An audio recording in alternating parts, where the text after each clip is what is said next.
مال و دولت تم اتنی حفاظت سے رکھے ہوئے ہو تو اس سوئی کو بھی تم حفاظت سے رکھ لو گے، لیکن اے میرے مسلمان بھائی، یہ سوئی میں کل قیامت کے دن تم سے لے لوں گا، یہ سوئی کی ضرورت مجھے آج نہیں ہے، جب اللہ کے سامنے ہم اور آپ کھڑے ہوں گے تو یہ سوئی مجھے وہاں لا کے دے دینا۔ مسلمان کہتا ہے آپ کا دماغ خراب ہو گیا ہے، اتنے بڑے نانک جی، اتنے بڑے بزرگ ہیں آپ، اتنے بڑے گرو ہیں آپ، اور یہ چھوٹی سی سوئی لے کے آئے اور قیامت کے دن آپ ہم سے لیں گے؟ ارے قیامت کے دن کیا یہ میں لے کے جاؤں گا کیا؟ یہ سوئی نہیں لے جا سکتے؟ کہا نہیں۔ ارے جب سوئی نہیں لے جا سکتے تو یہ سونا، یہ چاندی، یہ دولت، یہ بلڈنگ، یہ گھر، یہ مکان، یہ مال، یہ دولت، یہ تم کیسے لے جا سکتے ہو؟ میں تو سوچ رہا تھا یہ سب تمہارے ساتھ جائے گا، اس لیے سوئی بھی تم وہاں لے آؤ گے۔ اس نے کہا نانک جی شرمندہ مت کیجیے، ابھی میں یہ سب صدقہ و خیرات کرنے والا ہوں، اب میں غریبوں میں دینا شروع کر دوں گا۔ آپ نے میری آنکھیں کھول دی۔ ضروری نہیں کہ مولانا جرجیز کی 2 گھنٹہ تقریر کے بعد بھی لوگوں میں اصلاح پیدا ہو، وہ غیر مسلم کی بات بھی کسی کو اثر کر سکتی ہے۔ گرو نانک کی بات اس مسلمان کو اثر کر گئی اور اس نے صدقہ و خیرات کر دیا۔ تقوی کی بنیادیں یہاں سے بھی جاگتی ہیں، یہ تقوی ہوتا ہے۔ حضرت عمر فاروق رضی اللہ تعالیٰ عنہ عبداللہ ابن دینار کے ساتھ ایک جنگل میں جاتے ہیں، ان کے عبداللہ ابن دینار کو ساتھی کو بھوک لگتی ہے، حضرت عمر ایک چرواہے سے کہتے ہیں یہ بکریاں کس کی ہیں؟ اس نے کہا یہ میرے مالک کی ہیں، میں اپنے مالک کی بکریاں یہاں چرانے کے لیے لاتا ہوں۔ حضرت عمر فاروق نے کہا ایک بکری مجھے دے دے، بیعنی شاتن، ایک بکری مجھے بیچ دے، جو قیمت بتائے گا میں دے دوں گا۔ اس نے کہا یہ بکریاں میری نہیں، میرے مالک کی ہیں۔ حضرت عمر نے کہا امتحان لینے کے لیے اپنے مالک سے کہہ دینا کہ ایک بکری جنگل میں بھیڑیا کھا گیا ہے، میں اس کی کھال میں لگا ہوا خون میں تجھے دے دوں گا، اپنے مالک کو دکھا دینا کہ دیکھو یہ کھال ہے، بھیڑیا کھا گیا ہے بکری، تمہارا مالک دیکھ تھوڑی رہا ہے۔ اس نے کہا چل اجنبی انسان، میں تجھے جانتا نہیں ہوں، تو کون ہے اور تو مجھے یہ بتانے آیا ہے کہ اپنے مالک سے کہہ دینا وہ دیکھ تھوڑی رہا ہے۔ ارے میرا مالک نہیں دیکھ رہا ہے تو کیا ہوا؟ میرے مالک کا مالک میرا رب تو مجھے دیکھ رہا ہے، اللہ تو دیکھ رہا ہے۔ میں اپنے مالک سے آج جھوٹ بول سکتا ہوں، لیکن کل قیامت کے دن میں اللہ سے کیسے اس کو کیا منہ دکھاؤں گا؟ حضرت عمر فاروق کی آنکھوں میں آنسو آ گئے اور چپ چاپ سے اس جنگل سے چلے آئے۔ دوسرے دن آپ نے اس کے مالک کو قاصد بھیجا کہ اپنے غلام کو لے کر میرے پاس آ جاؤ۔ دوسرے دن اس کا مالک اس غلام کے ساتھ جو بکریاں چرا رہا تھا اس کے ساتھ دربار خلافت میں گیا۔ اس غلام نے دیکھا یہ تو عمر فاروق ہیں جو کل جنگل میں تھے اور بکری ایک مانگ رہے تھے، اور میں نے ان کو ایک بکری نہیں بیچی، پتہ نہیں آج یہ میرا کیا کریں گے۔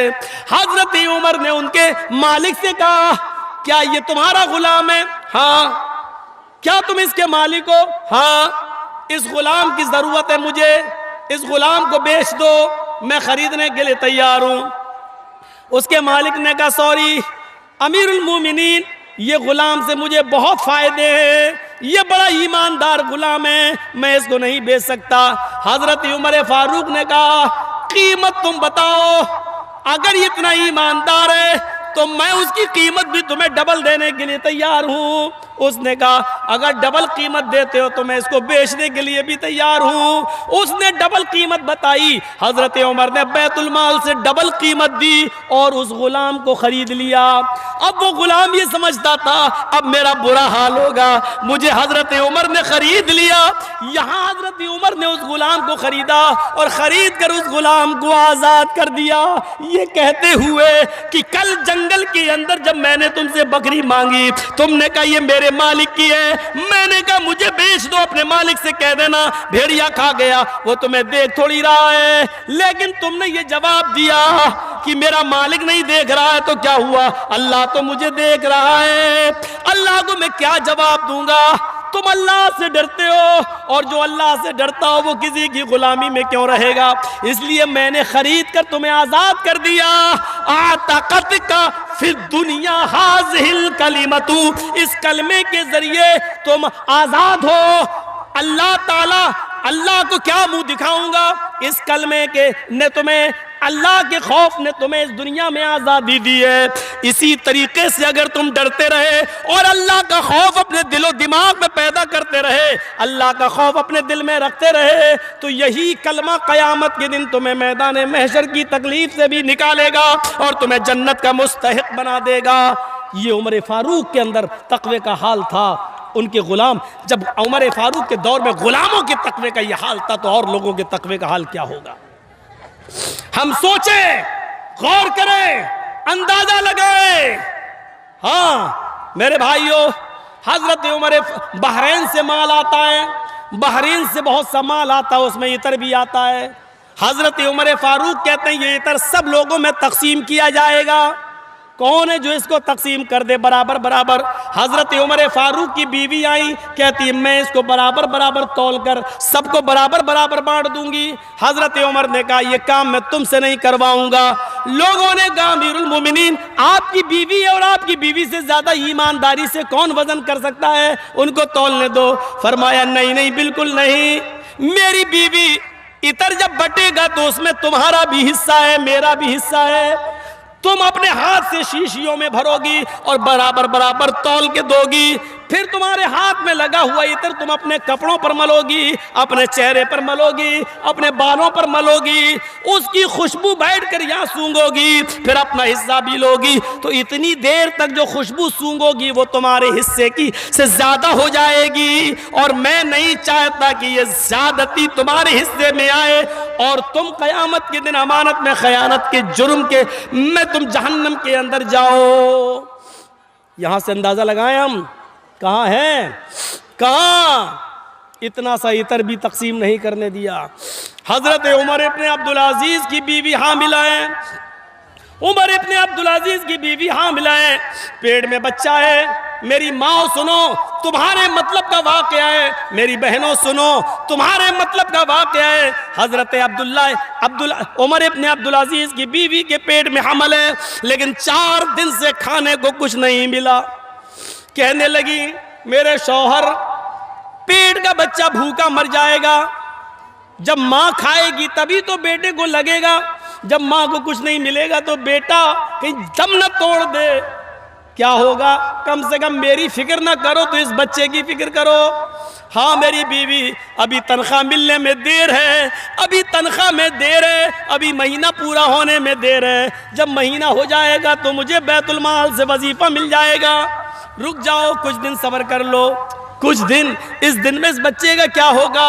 4 دن بھوک اور پیاس سے برداشت کرنے کے بعد اپنی لونڈی اپنی خادمہ کو رات میں بھیجتی ہیں بیت المال چلی جاؤ، ایک پیالہ دودھ لے آؤ، اس سے یہ کہہ دینا جب مہینہ پورا ہو جائے گا، جب مہینہ پورا ہو جائے گا اور مجھے بیت المال سے جو وظیفہ ملے گا تو ایک پیالہ دودھ آپ کو واپس کر دیا جائے گا، ابھی ادھار دے دو کچھ دنوں کے لیے۔ عمر ابن عبدالعزیز کی بیوی کے پیٹ میں بچہ ہے، ڈر ہے کہ کہیں وہ بچہ مر نہ جائے پیٹ کے اندر، اس لیے ایک پیالہ دودھ ادھار دے دو تاکہ وہ پی لے اور اس بچے کی جان بچ جائے۔ خادمہ لونڈی بیت المال جاتی ہے، بیت المال کے کیشیئر نے ایک پیالہ دودھ ادھار دے دیا، چلو جب مہینہ پورا ہوگا بیت المال سے جب وظیفہ ملے گا تو یہ دودھ واپس آ جائے گا۔ وہ چلتا ہی ہے، ہم نے آپ کو ادھار دے دیا، آپ نے مجھے، لیکن یہ دودھ کا پیالہ لے کر جب اندر آتی ہے، آگے سنو تقویٰ دیکھو، جب دودھ کا پیالہ لے کر یہ اندر جاتی ہے تو عمر ابن عبدالعزیز کنویں کے پاس بیٹھ کر وضو بنا رہے تھے، تہجد کی نماز پڑھنے کے لیے اٹھے تھے، انہوں نے دروازے سے آتے ہوئے کسی کو دیکھا تو کہنے لگے کون؟ لونڈی سمجھ گئی اب تو پکڑی گئی میں، کہنے لگی میں آپ کی خادمہ، تم وہاں کہاں سے آ رہی ہو رات میں؟ کچھ نہیں، کہیں نہیں گئی تھی۔ یہ تمہارے ہاتھ میں کیا ہے جس کو تم نے اوڑھنی سے چھپا رکھا ہے؟ عمر ابن عبدالعزیز آگے بڑھتے ہیں، کہنے لگی کچھ نہیں ہے، پانی ہے، آپ کی بیوی پانی پینے کے لیے منگا رہی ہے، پانی پینے کے لیے منگا رہی ہے تو کنواں تو یہاں تھا، تم دروازے کے اوڑ سے آ رہی ہو، دکھاؤ ذرا اوڑھنی ہٹاؤ۔ اوڑھنی ہٹاتی ہیں، تو دیکھتے کیا ہے اس میں ایک پیالہ دودھ ہے. عمر ابن عبدالعزیز کہتے ہیں ایک پیالہ دودھ یہ کہاں سے لائی ہو؟ سچ سچ بتا دیا بیت المال سے لائی ہوں. کس کے لیے لائی ہو؟ آپ کی بیوی کے لیے لائی ہوں. کیوں؟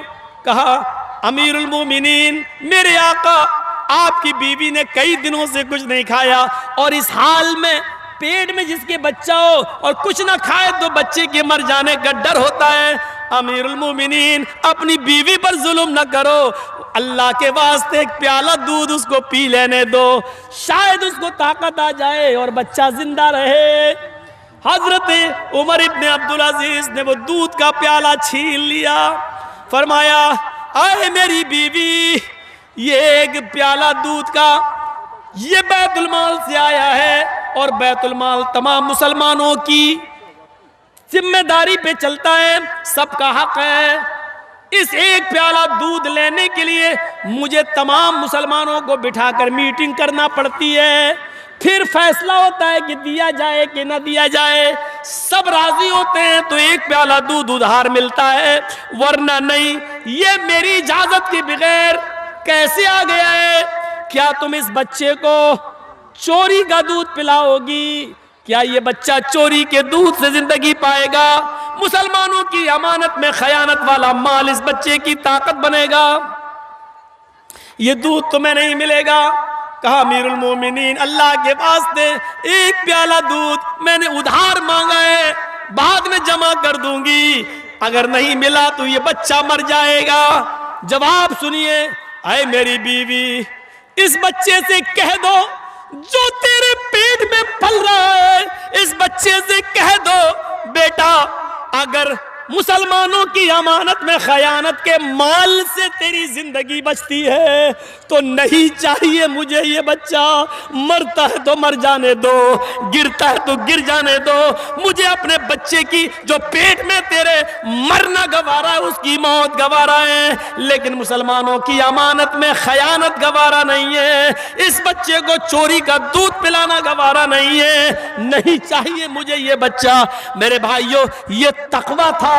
کون سا تقویٰ تھا, کون سی بزرگی تھی؟ آج یہ ساری چیزیں ہمارے اندر سے کہاں چلی گئیں؟ آج ہمارے اندر سے یہ تقوی کی بنیادیں کیسے نکل گئیں؟ یہی عمر ابن عبدالعزیز ہیں.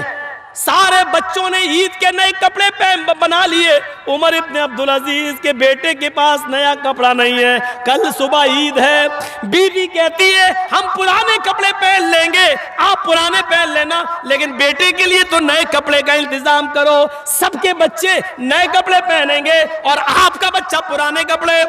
1 مہینے کی تنخواہ ایڈوانس لے لو. جیسی وہ لیٹر لکھتے ہیں اپنے خادم کو